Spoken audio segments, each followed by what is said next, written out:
Someone who waves hello every morning, smiles at your kids, and borrows sugar like the perfect neighbor. But behind that friendly face hides a darkness so chilling, so unimaginable, that it shakes the very foundation of what we call safety. Tonight, you'll meet the person your neighbor warned you about in horror stories, but never imagined could be real. This is the story of the killer next door, and the truth is far stranger than fiction. Stay with me, because what happened in this quiet, seemingly peaceful American suburb will haunt you long after the video ends.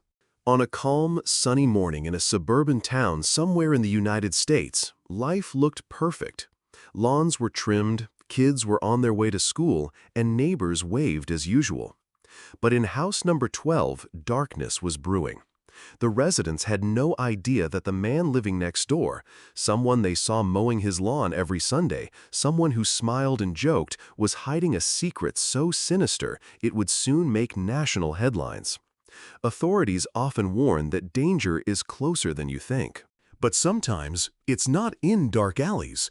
It's right beside you, behind an innocent-looking door.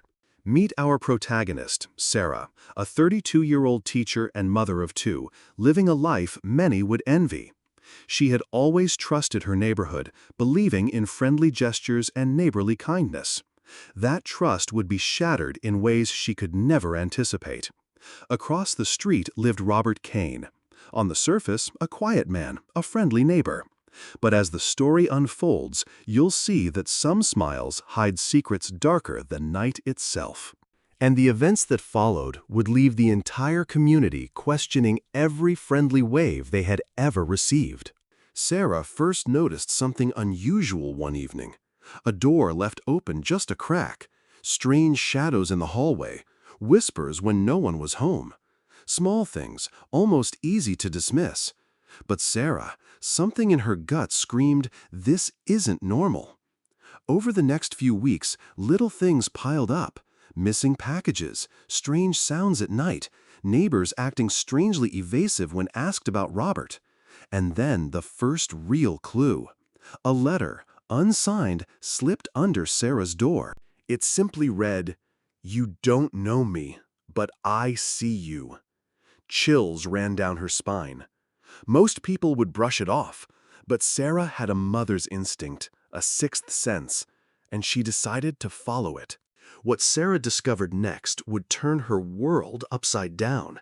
Hidden cameras in her backyard. Someone had been watching her family for weeks, possibly months. Panic set in. Who would do this? Why? And why Robert Kane, the friendly, smiling man next door? As Sarah dug deeper, she found local police reports of other neighbors filing complaints against a mysterious man, incidents that were dismissed as pranks or misunderstandings. But patterns emerged.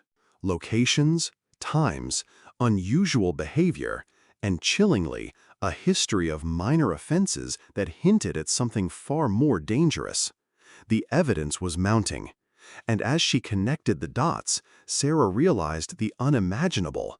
She was living next to a serial predator, a man whose charm masked cruelty, a man whose secrets were deadly. Now comes the part most chilling, the confrontation. Sarah knew she couldn't face Robert alone, but she had no choice. Cameras were set up, authorities alerted, but nothing could prepare her for the moment when Robert noticed her suspicion. What followed was a cat-and-mouse game that lasted days. Robert, aware of the investigation, began leaving subtle threats, packages on her porch, notes, cars parked outside at odd hours. Every night, Sarah lay awake, imagining the worst. And the worst was closer than she could ever imagine. The community, once trusting, became a cage of